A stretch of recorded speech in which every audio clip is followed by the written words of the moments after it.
Você está ouvindo mais um episódio do podcast sobre neurociências do programa de extensão Sustenta a Vida da Universidade Federal Fluminense.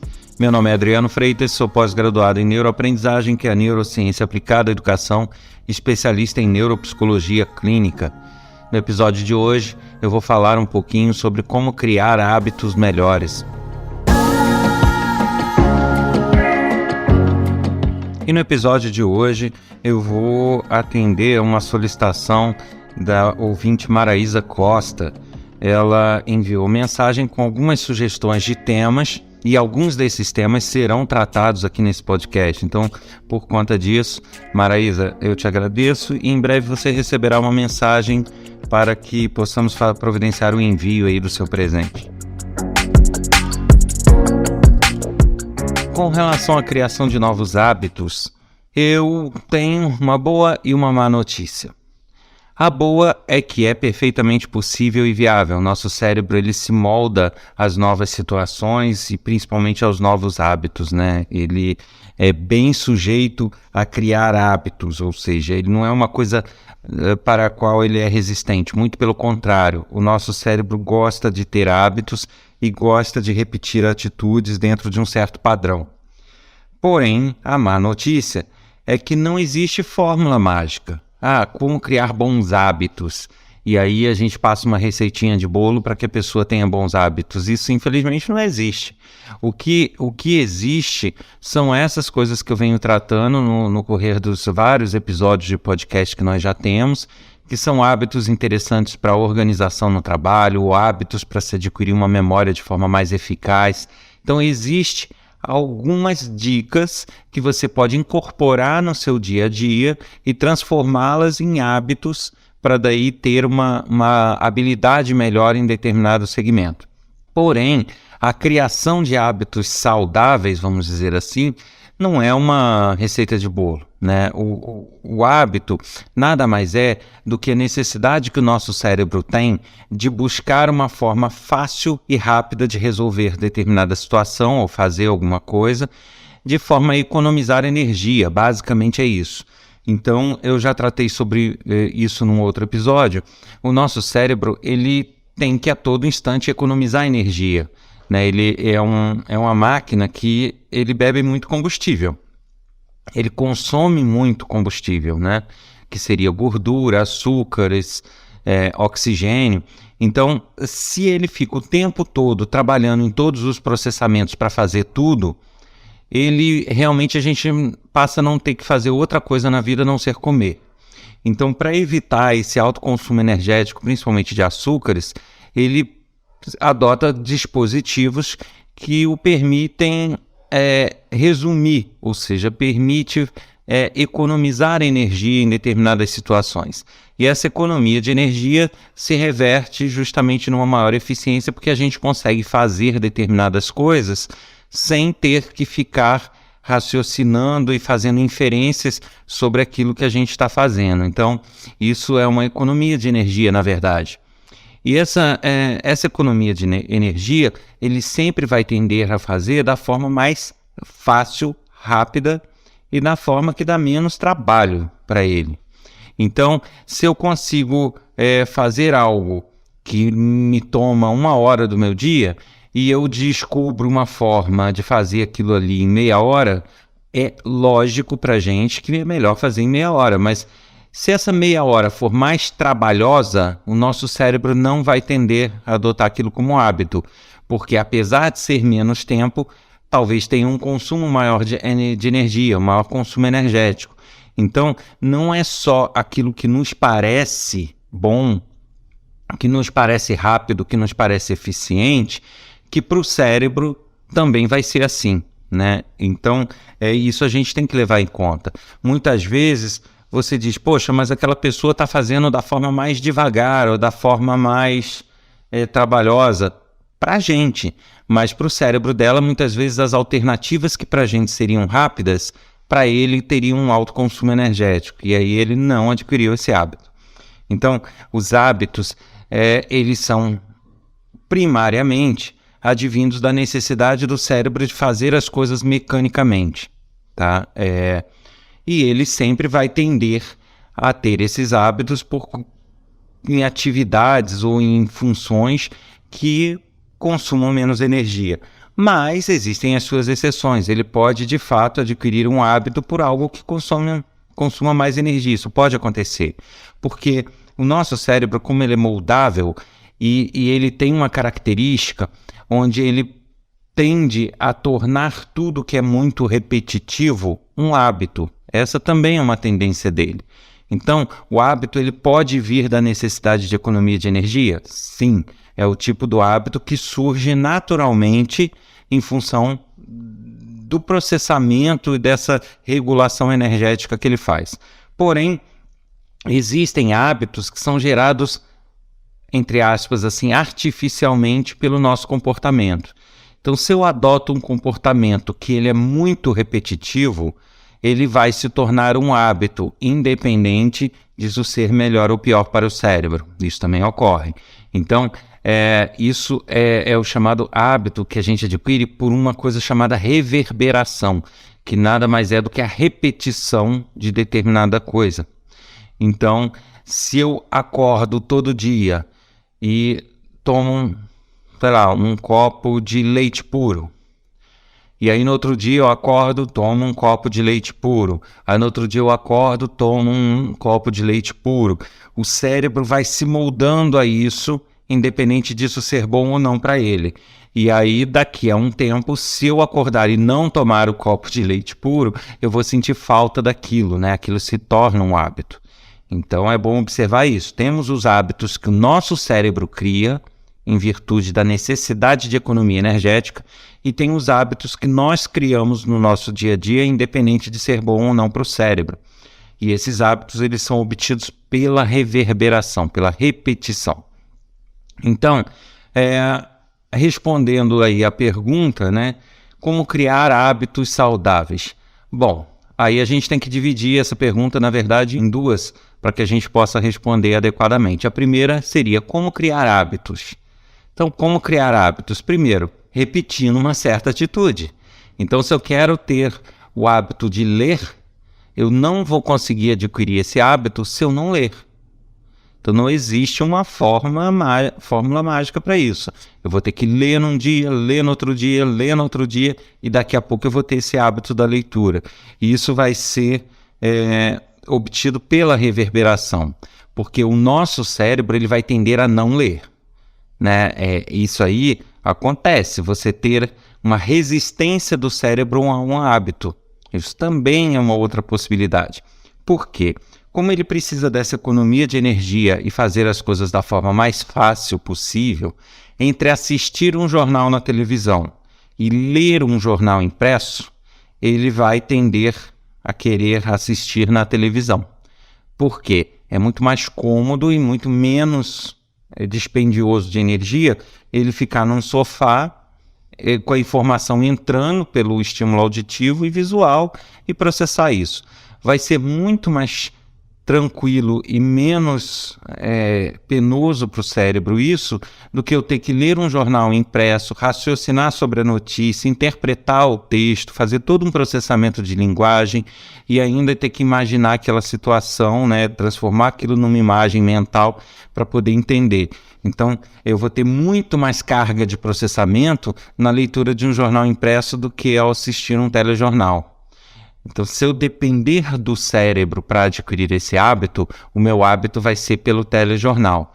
Então, se eu quero adquirir o hábito de ler o jornal impresso, eu vou ter uma briga minha com o cérebro. Ele vai querer me forçar a ver o telejornal e eu vou querer ler o jornal impresso. E nessa briga vai ganhar quem for mais insistente, né? Então, nesse caso, o que eu teria que fazer? Ler o jornal impresso, ler o jornal impresso, ler o jornal impresso, repetir isso incansavelmente para o cérebro ir se moldando a essa ideia e aí isso se tornar um hábito. Para que isso aconteça, a melhor dica que eu posso dar é sempre criar hábitos que repitam diversas situações, como, por exemplo, horário, local da leitura. Então, se eu quero adquirir, por exemplo, o hábito de ler jornal impresso, mas eu vou fazer isso todo dia pela manhã quando eu acordar. Então, que seja todo dia pela manhã ao acordar, para que isso seja repetido a exaustão e crie esse hábito. Então, se eu um dia ler o jornal de manhã, outro dia depois do almoço, outro dia à noite, eu vou ter mais resistência ainda na criação desse hábito, porque eu não vou ter condições similares, eu não vou ter uma reverberação completa daquela situação. Então, uma dica que você pode dar é isso. Vai querer criar um hábito? Crie condições para que esse hábito se torne algo máximo repetido possível e um número de vezes que for necessário para que isso se transforme num hábito de fato. O cérebro ele tem uma condição chamada de neuroplasticidade, onde ele vai mudando o seu formato e as suas conexões neurais à medida que nós precisamos aprender coisas novas, fazer coisas novas, habilidades e os hábitos, obviamente. Então, como que funciona a neuroplasticidade? Tudo que é muito utilizado, que é muito repetido, as conexões entre os neurônios que são envolvidas com aquela atividade são reforçadas. Então, elas vão ficando cada vez mais fortes, né? Então, se eu leio o jornal diário de manhã, no outro dia leio o jornal diário de manhã, no outro dia leio o jornal diário de manhã e vou me forçando a isso, as conexões nervosas, as conexões entre os neurônios que trabalham nessas atividades, que trabalham nessa atividade que eu estou repetindo, elas vão ficando malhadas, vamos dizer assim, elas vão ficando fortes. E as outras que eu não uso com frequência, que eu vou deixando de usar, ou que eu não vou repetindo, ou que tem usos muito pontuais, elas vão ficando atrofiadas, elas vão ficando mais fracas. E isso é que caracteriza a neuroplasticidade, ele vai se moldando. Então, eu vou repetindo aquilo que eu quero tornar um hábito e essas conexões vão ficando cada vez mais fortes. E quanto mais fortes elas ficam, menos penoso é para mim repetir. Até que chega a um ponto que aquilo é feito quase que no automático, né? Porque elas estão fortes, fortalecidas, isso se transformou num hábito para o meu cérebro. Perfeito? Então, existem aqueles hábitos que o cérebro nos empurra a ter pela comodidade e economia de energia e aqueles que a gente pode criar com base na reverberação, na repetição. E esses de reverberação, de repetição, eles vão trabalhar nisso, nessa neuroplasticidade de reforço, onde vai tornar mais forte a conexão ou as conexões necessárias para uma atividade, mais fracas aquelas que não são. Então, a dica que se pode dar, como criar um hábito, se é um hábito que você deseja criar, não tem outro jeito mais fácil do que repetir esse hábito, repetir essa vontade o tempo inteiro, até que isso se torne automático. E o cérebro acaba tendo ganhos com isso, né? Porque você diz, mas aí eu vou forçar o cérebro a ter um hábito que muitas vezes não é o natural que ele gostaria. Não, mas ele acaba no final tendo um ganho também. Porque ao adquirir um novo hábito, ele passa a automatizar certas tarefas. Então, se eu tenho o hábito, sei lá, de fazer um trabalho manual de um certo jeito, e eu repito aquilo o tempo todo e faço aquilo o tempo todo, no fim, ele não precisa recrutar toda aquela gama de neurônios para raciocinar sobre aquela atividade. Ele já tem aquilo nas memórias de experiência, nas memórias motoras, e ele passa a repetir aquilo de forma impensada, né? Então, uma coisa que eu posso até exemplificar aqui. Quando se dirige um carro, muitas pessoas falam, no início eu tenho que ficar pensando que marcha que eu vou usar, e que pedal que tem que pisar para poder mudar de marcha, para fazer isso, fazer aquilo. Mas todo mundo que já dirige há um tempo fala que faz no automático, que já não pensa mais sobre as marchas que passa, nem pelo que precisa apertar no pedal. Por que isso? Porque isso vai criando um hábito e daqui a pouco o cérebro faz sem ter que ficar raciocinando, fazendo inferências sobre aquilo. Então, por mais que seja um hábito que eu impus a ele, esse hábito ele vai se integrando ao dia a dia do cérebro e no final ele faz um bom uso disso, ou seja, ele deixa de ter aquele consumo energético alto para fazer as coisas de forma motora ou não, mas mais automatizadas e não pensar sobre aquilo. E isso economiza a energia que ele precisa. Então, uma coisa leva a outra. A economia de energia leva ao hábito, ou o hábito acaba levando à economia de energia. Então, são coisas interligadas e que acabam um levando ao outro, tá? Então, criar hábitos, na verdade, é simples. É só repetir algo que você queira fazer da forma mais similar possível. Sempre nos mesmos horários, sempre da mesma forma, do mesmo jeito. Então, você quer pegar um hábito de leitura. Mais uma vez você está lendo no trem, outra vez você está lendo em casa, outra vez você está lendo no banheiro, outra vez você está lendo no jardim, e você vai variando isso, você vai até criar o hábito da leitura, porque ler é uma atividade só, mas o contexto da leitura vai fazer com que cada forma de ler tenha suas características diferentes e ele demore mais a pegar esse hábito. É diferente de você adotar uma situação. Não, eu vou para o jardim, vou sentar no banco ou na praça, no meu horário de almoço e vou tirar meia hora para ler. Todo dia, naquele mesmo banco, naquela mesma praça e lendo. E isso vai ser um facilitador na criação do hábito, porque você tem todo um contexto que traz essa reverberação e essa sensação de repetição para reforçar as cadeias de conexão nervosa. Agora, a segunda parte da pergunta seria como criar bons hábitos. Como criar hábitos a gente já falou, mas e os bons hábitos? Aí, realmente, como eu já falei, não é uma fórmula mágica. Aí, o saber o que são bons hábitos e o que não são bons hábitos, aí entra o nosso bom senso e realmente ter que escolher aquilo que nos vai beneficiar tanto na saúde, quanto na memória, quanto nas nossas atitudes.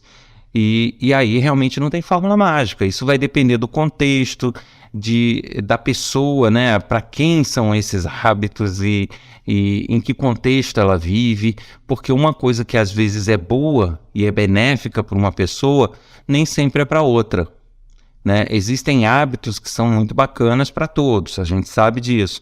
Mas existem hábitos que são muito pessoais, então você não tem como criar uma fórmula para dizer o que é um bom hábito ou não. É a pessoa que tem que parar, raciocinar, ver os objetivos de vida que ela tem e o que ela considera como bons hábitos dentro daqueles objetivos que ela tem. E a partir disso ela cria uma rotina diária de realizar aquelas atividades e de promover aquelas ações para que possa realmente ter o alcance dos objetivos que ela quer, certo?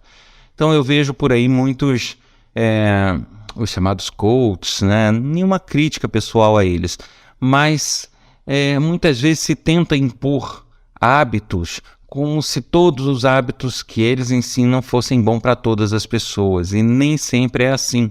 Né? Por mais que ideologicamente ou filosoficamente determinada atitude seja bom para uma ou mais pessoas, não significa que sejam para todas.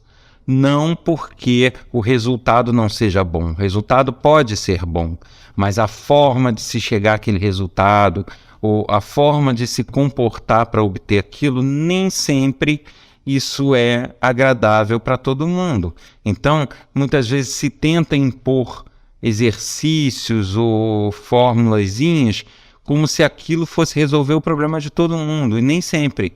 Eu, às vezes, tenho um jeito de resolver um problema que pode ser muito diferente de outra pessoa para resolver o mesmo problema.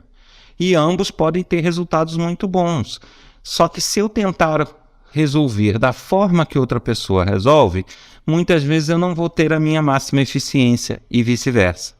Então essa questão dos hábitos ela é muito relativa, né? Não dá para generalizar e tratar todos os hábitos ou todas as formas de realizar as coisas da melhor forma possível, né? Um outro tema até sugerido por essa mesma ouvinte que fala sobre solidão, né? Solidão no cérebro, que eu vou tratar aí no próximo episódio também, mas só para dar uma palhinha aqui, né? Um exemplo clássico é justamente a solidão. Existem pessoas que têm traços de personalidade ou têm jeitos onde elas precisam ser solitárias e outras não, pelo contrário, elas precisam ter contato com todo mundo o tempo todo. E essas pessoas que precisam ser solitárias, elas vão se sentir mal se elas ficarem o tempo todo grudado em alguém. Ela precisa ter momentos onde ela vai ter a leitura dela, onde ela vai ter ou a diversão dela, ou que ela fique quieta num canto. Isso vai ser a necessidade de algumas pessoas. Já de outras pessoas, isso faria mal. Isso faria a pessoa se sentir mal e sozinha. Então, são traços de personalidades que você muitas vezes não tem como modificar com um exercício. Isso é um exemplo clássico, eu vou discutir no próximo episódio, mas é um exemplo clássico de que um hábito ele não pode ser igual para todo mundo. Né? Um bom hábito não quer dizer que ele seja bom para todos, por mais que pareça. Então, se eu tentar pegar uma pessoa com esses traços de personalidade que precisam de momentos próprios e colocar ela o tempo todo tendo que falar com pessoas, tendo que se justificar a pessoas, tendo que lidar com pessoas, ela vai chegar a um ponto que ela não vai aguentar. Ela não vai se sentir bem. Ela precisa ter momentos no canto dela, fazendo as atividades, as leituras, fazendo o que ela acha bom. Da mesma forma, outras pessoas elas vão ter a necessidade de sair correndo atrás das pessoas e ficar o tempo todo em companhia de alguém, que senão elas vão se sentir mal também. Então, como que eu chego para uma pessoa e digo que é um bom hábito se manter sempre próximo às pessoas que ela gosta, ou próximo aos familiares? Isso pode ser muito bom para uma parte, mas para outra vai ser muito ruim. Da mesma forma que eu não posso chegar e criar, olha, é legal a pessoa ter o hábito de se isolar 1 hora por dia ou 2 horas por dia para ter o momento dela. Isso vai ser maravilhoso para um grupo de pessoas, mas vai ser péssimo para outro grupo de pessoas. Então eu não posso adotar isso como uma fórmulazinha mágica, né, como alguns coaches fazem, e passar isso como sendo uma regra, como sendo um hábito interessante que todos tenham que ter. Não, de forma alguma. Né? Um outro exemplo clássico também que eu já falei sobre isso, e aí tem uma parcela de culpa até dos próprios médicos, que eu escuto falando, alguns deles, talvez por não se atualizar, ou não sei o que acontece, insistem naquela velha regra, todo mundo tem que dormir no mínimo 8 horas por dia. Não mesmo, porque pode não ser a maioria, mas existem pessoas que são classificadas como pequenos dormidores, onde para elas dormir mais do que 6 horas por dia é péssimo. Então, se eu tento adotar esse hábito de dormir sempre de tal hora, completando essas 8 horas, cara, se a pessoa for uma pequena dormidora, ela vai achar que tem insônia, vai começar a tomar remédio para dormir, vai piorando a situação, porque não faz parte dela dormir essas 8 horas. E existem esses casos. Então, é muito complicado em todos os aspectos, tanto de saúde, como de alimentação, como de costumes, você impor uma regra geral a pessoas que têm suas particularidades. Né? Então eu não posso impor para uma pessoa que é pequena dormidor que ela tem que dormir 8 horas ou mais, ela vai se sentir péssima. Da mesma forma, eu não posso pegar uma pessoa que é grande dormidora, que é a maioria, né, da nossa população, e falar que ela tem que dormir 6 para ter maior eficiência, sobrar tempo. Ela vai se sentir mal. Então é o tipo do hábito que vai ter que ser condicionado de pessoa a pessoa. Perfeito? Então é mais ou menos isso daí. Em resumo dessa história, é que a gente pode ter hábitos que vão sendo gerados com o passar do tempo com base no nosso cérebro e das necessidades energéticas, de economia e de abreviações. E eu tenho os hábitos em que eu posso forçar que meu cérebro tenha a partir de uma repetição, de uma reverberação de ações. Então isso resume quase tudo. Da mesma forma que essa repetição ela não deve seguir fórmulas nem regras específicas para todo mundo, né? Algumas formas de resolver certa situação são muito boas para um e são muito ruins para outro, né? Então, isso tudo tem que ser levado em consideração na hora de trabalhar os hábitos. Agora, o que seriam fórmulas ou jeitos para ajudar em certas atividades? Vez por outra, eu falo aqui nos episódios do podcast, então basta rever os episódios anteriores e vocês vão ver que tem dica para melhorar a memória, dica para isso, dica para aquilo. Agora, repito, não significa que todos se sintam bem conseguindo fazer essas dicas. né? Porque isso é uma dica genérica.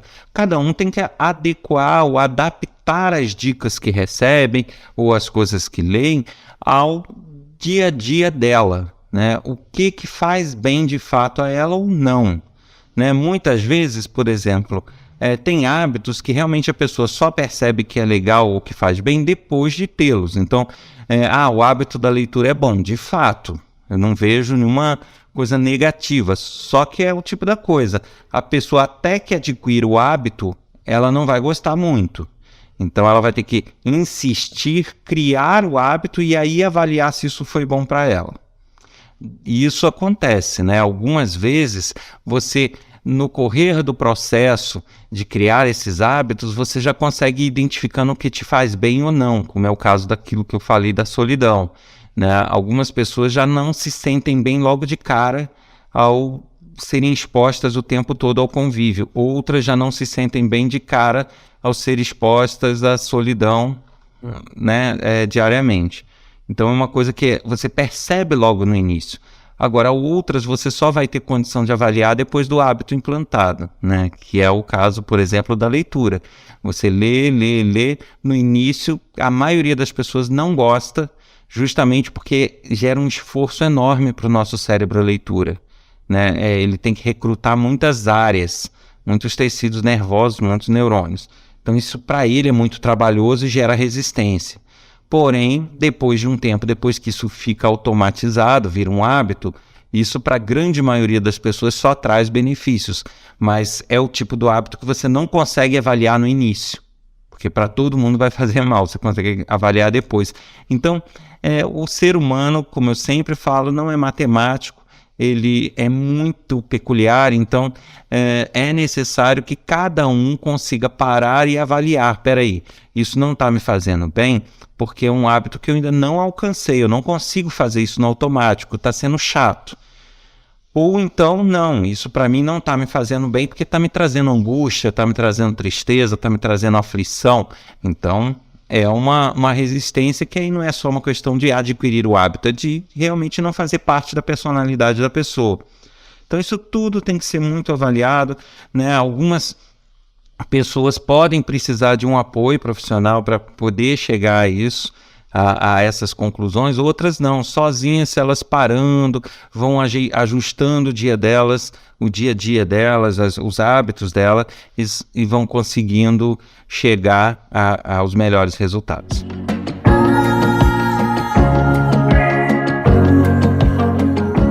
Se você deseja mais informações sobre o nosso programa de extensão, acesse www.sustenta-vida.com e se desejar escrever com sugestões, dicas, informações, sugestões de temas, basta escrever para podcast@sustenta-vida.com. Informando que a nossa promoção aí dos presentes para quem sugerir temas já foi fechada, infelizmente. A gente não pode manter essa situação por muito tempo. Então, à medida agora que eu for tratando dos temas, as pessoas vão recebendo mensagens sobre a retirada do presente. E da agora para frente, não que você não possa sugerir, muito pelo contrário. A gente aguarda aqui ansioso suas sugestões, seus temas. Infelizmente, a gente não vai poder presentear todos mais. Então, aqueles que desejarem, por favor, é só enviar uma mensagem colocando no assunto o nome do podcast ou então o meu nome.